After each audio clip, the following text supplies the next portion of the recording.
Hello बच्चों, Narendra sir के YouTube channel पर आपका बहुत बहुत स्वागत है। आज हम इस वीडियो में आपको जी के जीएस के 30 क्वेश्चन बताएंगे जो आने वाली सभी परीक्षा के लिए बड़े महत्वपूर्ण प्रश्न होंगे। स्पेशली एसएससी की सभी परीक्षाएं, एसएससी है, एमटीएस हवलदार है, जीडी है, सीपीओ है, सीएचएसएल है और आपका रेलवे है, बैंक है। रेलवे की सभी परीक्षाएँ, आप ग्रुप डी है, आपका एनटीपीसी है, बैंक है, बैंक की क्लरिकल परीक्षाएँ, चाहे पीओ परीक्षाएँ, एनडीए, सीडीएस है, सिविल सर्विसेज हैं, स्टेट की सभी सर्विसेज हैं, उनके लिए बड़े महत्वपूर्ण प्रश्न हैं। क्योंकि जी के जी सभी जो विषयों का संकलन होता है और हमारे इसी में सभी साइंस के क्वेश्चन जो कि इस आपके जो कि भौतिक विज्ञान, रसायन विज्ञान, आपको चिकित्सा विज्ञान, आपको जीव विज्ञान, आपको एग्रीकल्चर कृषि विज्ञान, आपको कंप्यूटर साइंस है, स्पोर्ट्स है, आपके डे है, अवार्ड है, डिस्कवरी है, इन्वेंशन है, स्टैटिक जीके है, आपको हिस्ट्री के सभी क्वेश्चन है, आपको प्राचीन इतिहास है, मध्यकालीन इतिहास है, वर्तमान इतिहास है और आपका विश्व का इतिहास है, आपके भूगोल क्वेश्चन है, आपके अर्थशास्त्र क्वेश्चन है। सभी तरह के क्वेश्चनों का ही जी के जी संकलन होता है और जिसमें जनरल अवेयरनेस जीए भी इसमें है, स्टैटिक जी के हम इसमें बताए हैं। सिर्फ सीए का यानी कि आपको करंट अफेयर के क्वेश्चन हम अलग से एक सप्ताह में एक वीडियो हम डाल रहे हैं। तो निश्चित ही परीक्षा से पहले आप रिवाइज करके जाएं, आपको निश्चित रूप से लाभ होगा। आज का इस वीडियो का पहला क्वेश्चन है, संविधान के अनुच्छेद में ग्राम पंचायतों के गठन का प्रावधान के बारे में बताया गया है। आपका ऑप्शन है ए अनुच्छेद 85, ऑप्शन बी अनुच्छेद 18, ऑप्शन सी अनुच्छेद 40 और ऑप्शन डी अनुच्छेद 26। तो आपका जो राइट आंसर हो जाएगा वो है सी इज द राइट आंसर। यानी ग्राम पंचायत गठन के बारे में जिस अनुच्छेद बताया है वो अनुच्छेद 40। तो सी इज द राइट आंसर, सी इसका आंसर लॉक कर लीजिए।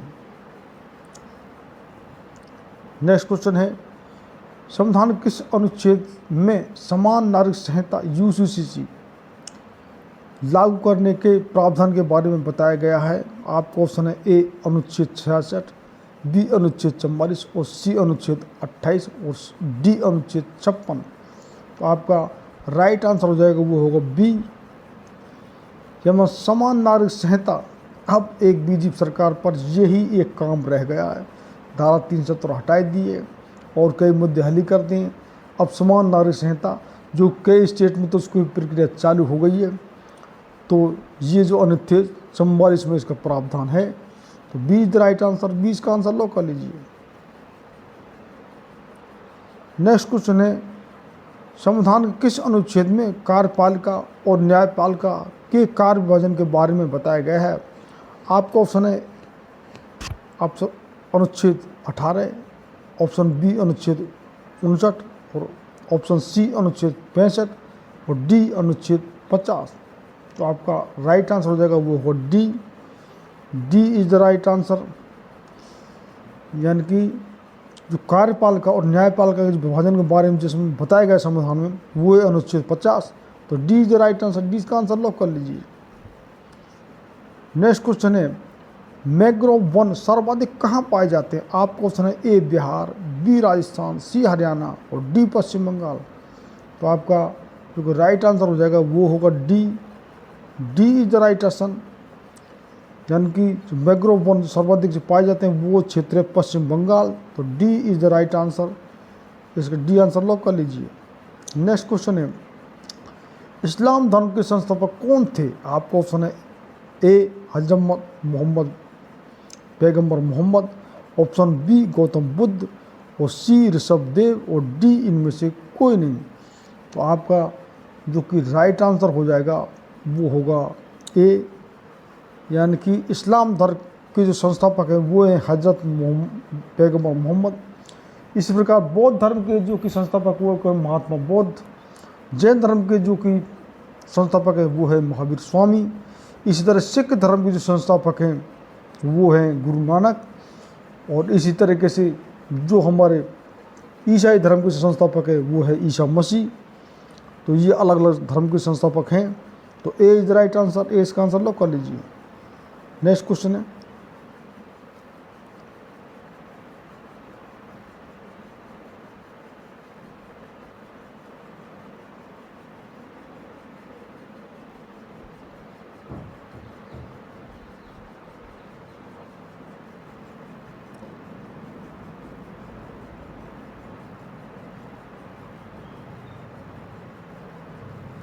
Sorry for the interruption.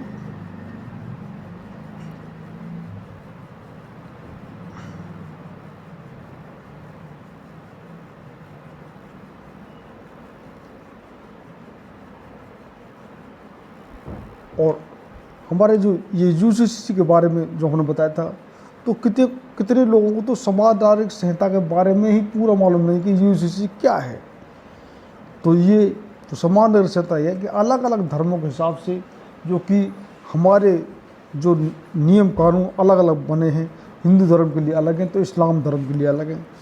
तो यानी कि समान नियम जो कि जो क्रिमिनल लॉ है वो तो सब समान है, लेकिन जो सिविल लॉ है उसमें बहुत डिफरेंस है। तो उसमें जो कि समान एक देश और एक कानून, ये यूसीसी का मतलब है।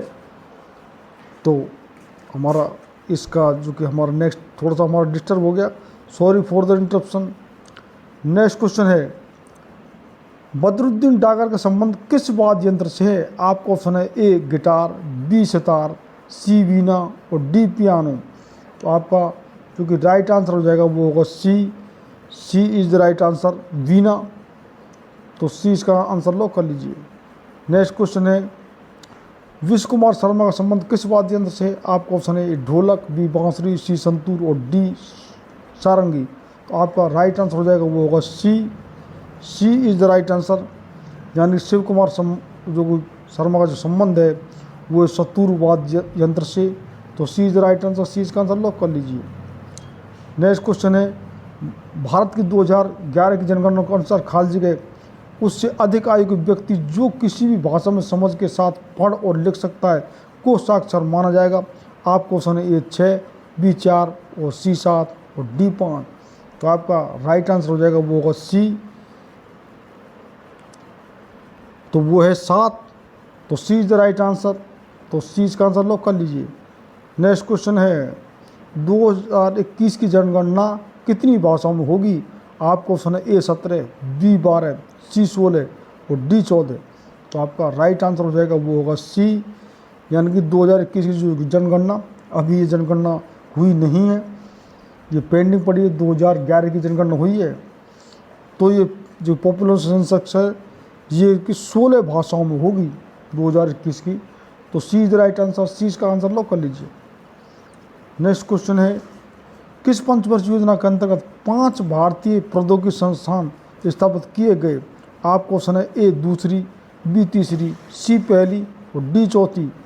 तो आपका राइट आंसर हो जाएगा वो है सी इज़ द राइट आंसर, सी इसका राइट आंसर लॉक कर लीजिए। नेक्स्ट क्वेश्चन है, दूसरी पंचवर्षीय योजना की अवधि क्या थी?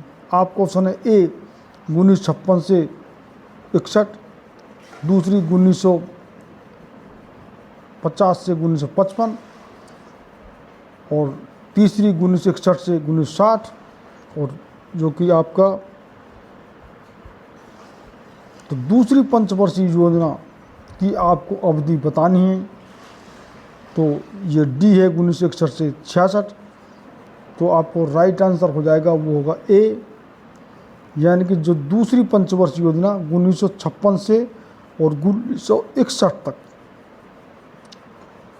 तो ये तो ए राइट आंसर आप लॉक कर लीजिए। नेक्स्ट क्वेश्चन है, नीरज चोपड़ा किस खेल से संबंधित है? ये बिल्कुल प्रसिद्ध खिलाड़ी हो चुके हैं, पहले स्वर्ण पदक पिछले ओलंपिक में, अब की बार ये जो कि सिल्वर पदक लाए हैं, ये जो कि पेरिस ओलंपिक में। तो भाला फेंक, क्रिकेट, शूटिंग और भारोत्तोलन। तो ये जिसका राइट आंसर ये है भाला फेंक। तो ए is the right answer, Neeraj Chopra. तो ए इसका आंसर लॉक कर लीजिए। नेक्स्ट क्वेश्चन है, मीराबाई चानू किस खेल से संबंधित है? आपका ऑप्शन है ए भाला फेंक, बी क्रिकेट, सी शूटिंग और डी भारोत्तोलन। तो आपका राइट आंसर हो जाएगा वो होगा D is the right answer, यानी कि भारोत्तोलन। तो डी इसका राइट आंसर लॉक कर लीजिए। नेक्स्ट क्वेश्चन है, पनिहारी लोक नृत्य कहाँ प्रचलित है? आपका ऑप्शन है ए नागालैंड, बी गुजरात, सी राजस्थान और डी केरल। तो आपका राइट आंसर हो जाएगा वो होगा सी, यानी पनिहारी जो लोक नृत्य है वो राजस्थान में प्रचलित है। तो सी इज द राइट आंसर, सी इसका राइट आंसर लॉक कर लीजिए। नेक्स्ट क्वेश्चन है, गरबा लोक नृत्य कहाँ प्रचलित है? ये बिल्कुल प्रसिद्ध है, नागालैंड, बी गुजरात, सी कर्नाटक और डी केरल। तो आपका राइट आंसर हो जाएगा वो होगा बी, यानी कि जो गरबा लोक नृत्य है वो गुजरात में प्रचलित है। तो बी इज राइट आंसर, 20 का आंसर लॉक कर लीजिए। नेक्स्ट क्वेश्चन है, निम्नलिखित में से कौन कशेरुकी प्राणी नहीं है? आपका ऑप्शन है ए पक्षी, बी घोंगा, सी मछली और डी स्तनधारी। तो आपका राइट आंसर हो जाएगा वो होगा B, B is the right answer, यानी जो कशेरुकी प्राणी नहीं है वो है घोंगा। तो 20 का राइट आंसर लॉक कर लीजिए। नेक्स्ट क्वेश्चन है, मंगल और बृहस्पति ग्रह के बीच में पाए जाने वाली आकाशीय पिंड कहलाते हैं? आपका ऑप्शन है ए तारा मंडल, बी क्षुद्र ग्रह एस्टेरॉइड्स और सी उल्कापिंड और डी खगोलीय पिंड।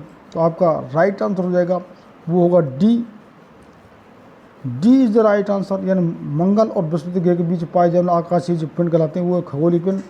तो डी इसका आंसर लॉक कर लीजिए। नेक्स्ट क्वेश्चन है, निम्नलिखित में से कौन सिरके का प्रमुख घटक है? आपका ऑप्शन है A lactic acid, B nitric acid, C acetic acid और डी साइट्रिक एसिड। तो आपका जो कि राइट आंसर हो जाएगा वो होगा सी, सी इज द राइट आंसर। तो सी इसका आंसर लॉक कर लीजिए। नेक्स्ट क्वेश्चन है, निम्नलिखित राज्यों में से किस राज्य में माधवपुर मेला मनाया जाता है? आपका ऑप्शन है ए उत्तर प्रदेश, बी गुजरात, सी मध्य प्रदेश और डी बिहार। तो आपका राइट आंसर हो जाएगा वो होगा B, B is the right answer, यानी कि जो माधवपुर मेला मनाया जाता है वो है गुजरात। तो 20 का आंसर लॉक कर लीजिए। नेक्स्ट क्वेश्चन है, निम्नलिखित त्योहारों में से किसका अर्थ मेरी मेकिंग ऑफ द गॉड्स है? आपका ऑप्शन है ए पोंगल, बी लाई हरोबा और सी दीपावली और डी मकर संक्रांति। तो आपका राइट आंसर हो जाएगा वो होगा B, B is the right answer, यानी कि मेरी मेकिंग ऑफ द गॉड्स ये त्यौहार इसका लाई हरोबा। तो बी द राइट आंसर, 20 का आंसर लॉक कर लीजिए। निम्नलिखित में से कौन नंद वंश का अंतिम शासक था? आपका ऑप्शन है ए पांडु का, बी गोवी शाणक और सी धनानंद और डी केवर्त। तो ये इसकी स्टोरी हम और भी क्वेश्चन बता चुके हैं। ये है जो नंद वंश का अंतिम शासक धनानंद, जिसको कि चाणक्य ने एक सिंपल जो कि इसकी चाणक्य की बेइज्जती की थी, चाणक्य जैसे कोटली बोलते हैं, विष्णुगुप्त बोलते हैं, तो उन्होंने और इसके भरे दरबार में धमकी दी थी। एक साधारण बच्चे को जिसको चंद्रगुप्त मौर्य, तो इस धनानंद को नंद वंश को नाश करके और चंद्रगुप्त मौर्य को वहाँ शासक बनाया। ये ईसा से भी 300-400 साल पहली बातें हैं, यानी प्राचीन इतिहास। तो नंद वंश का अंतिम शासक धनानंद, जिसको कि इसका वंश का अंत करके और चंद्रगुप्त मौर्य ने शासन संभाला था। तो सी द राइट आंसर, सी इसका आंसर लॉक कर लीजिए। नेक्स्ट क्वेश्चन है, हरेक वंश का शासक अजातशत्रु किसका पुत्र था? आपका ऑप्शन है ए अनिरुद्ध, बी बिम्बिसार, सी नागा दशक और डी उदयन। तो आपका राइट आंसर हो जाएगा वो होगा B, B is the right answer, यानी कि बिम्बिसार, यानी कि जो कि अजातशत्रु का जो पुत्र था वो था बिम्बिसार। तो ये हरेक वंश, ये जो कि नंद वंश और जो चंद्रगुप्त मौर्य वंश से भी पहले था, हरेक वंश पहला था और हरेक वंश के बाद में था नाग वंश, और नाग वंश के बाद नंद वंश और नंद के वंश में चंद्रगुप्त मौर्य वंश।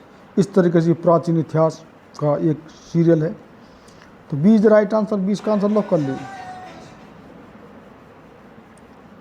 कर्नाटक के किस जिले में ब्रह्मगिरी वन्यजीव अभ्यारण्य स्थित है? आपका ऑप्शन है ए हसन, बी उडुपी, सी मांड्या और डी कोडागू।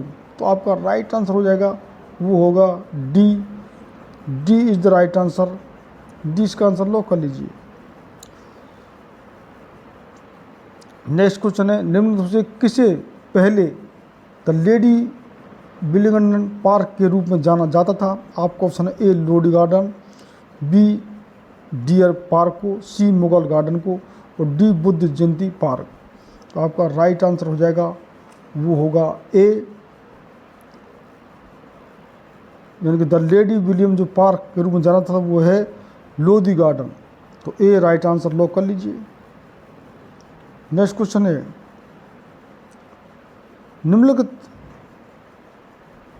ग्रंथियों में से कौन सी ग्रंथि फेफड़ों के बीच विद्यमान रहती है? आपका ऑप्शन है ए शीर्ष ग्रंथि पीनियल, बी बाल्य ग्रंथि थाइमस, सी अधश्वेतक हाइपोथैलेमस और डी पीयूष ग्रंथि पिट्यूटरी। तो आपका राइट आंसर हो जाएगा वो होगा B. B is the right answer, जो कि फेफड़ों के जो बीच स्थित होती है वो है बाल ग्रंथि थाइमस। तो B is the right answer, B से आंसर लॉक कर लीजिए। नेक्स्ट क्वेश्चन है, जब हम प्याज काटते हैं तो सिंथेज एंजाइम प्याज के अमीनो एसिड सल्फाइड को किस एसिड में परिवर्तित करता है? आपका ऑप्शन है A sulphenic acid, B sulphuric acid, C citric acid और डी नाइट्रिक एसिड। तो आपका राइट आंसर हो जाएगा वो होगा A. A is the right answer, यानी सल्फेनिक एसिड। तो ए इसका आंसर लॉक कर लीजिए। नेक्स्ट क्वेश्चन है, बोरा गुफाएं भारत के पूर्वी तट पर निम्नलिखित पहाड़ियों में से किस पहाड़ी पर स्थित हैं? आपका ऑप्शन है ए नागरी, बी नल्लामाला, सी हौसले और डी अनंतगिरी। तो आपका जो कि राइट आंसर हो जाएगा वो होगा D. D is the right answer, Ananthagiri. तो डी इसका आंसर लॉक कर लीजिए। नेक्स्ट क्वेश्चन है, बॉम्बे अब मुंबई के रेल जो गेटवे ऑफ इंडिया की आधारशिला किस वर्ष रखी गई थी? आपका ऑप्शन है ए 1915 में, बी 1920 में, सी 1905 में और डी 1911 में। तो आपका जो कि राइट आंसर हो जाएगा वो होगा डी। यानी गेटवे ऑफ इंडिया की जो आधारशिला रखी गई और ये इंग्लैंड की महारानी द्वारा रखी थी, ये 1911 में। तो D is the right answer, D इसका आंसर लॉक कर लीजिए। नेक्स्ट क्वेश्चन है, 4वीं शताब्दी ईसा पूर्व में मगध की राजधानी को खाली जगह स्थानांतरित कर दिया गया था। आपका ऑप्शन है ए मथुरा, बी पाटलिपुत्र, सी पानीपत और डी वाराणसी। तो आपका जो कि राइट आंसर हो जाएगा वो होगा बी। यानी कि जो मगध, जो कि अभी हमने वंश बताया था आपको, जो नंद वंश है, आपका मौर्य वंश है, तो वो मगध के ही राजा, जो हमने बताया था कि 4वीं शताब्दी में, यानी 300-400 वर्ष पहले प्राचीन भारत की, तो वहीं ये नंदवंश था। और नंदवंश नाश का जो मौर्य, तो ये जो कि मगध की राजधानी को बदल करके और पाटलिपुत्र भी रखा गया था। तो B is the right answer, B इसका आंसर लॉक कर लीजिए। नेक्स्ट क्वेश्चन है, शुष्काक्षपाक विटामिन खाली जगह कमी के कारण होता है, सी डी के ए। तो आपका राइट आंसर हो जाएगा वो होगा डी। यानी कि विटामिन ए की कमी से शुष्काक्षपाक की जो कि रोग होता है। तो सी ए या सॉरी आप डी ऑप्शन इसका राइट आंसर लॉक कर लीजिए। तो इस प्रकार से ये 30 क्वेश्चन आपके जो कि हमने जी के और जीएस के आपको बताए। तो जिन बच्चों ने भी चैनल सब्सक्राइब नहीं किया है वो निश्चित रूप सब्सक्राइब कर लेना। और हम जी के और जीएस के अलावा आपको जो कि इंग्लिश, मैथ और रीजनिंग भी इस चैनल पर बता रहे हैं। यानी संपूर्ण तैयारी कराई जा रही है। आपका कोई सुझाव कमेंट्स हो तो वो निश्चित करना। इसमें थोड़ा सा डिस्टर्ब हो गया है वीडियो में, और हम जो कि इसके लिए सॉरी फॉर द इंटरप्शन। और हम एडिटिंग कर नहीं रहे हैं, तो सीधा वीडियो डाल रहे हैं। तो निश्चित रूप से जिन बच्चों को अगर कोई लाभ हो तो सब्सक्राइब करना, अगर लाभ नहीं हो तो मत करना। बहुत बहुत धन्यवाद।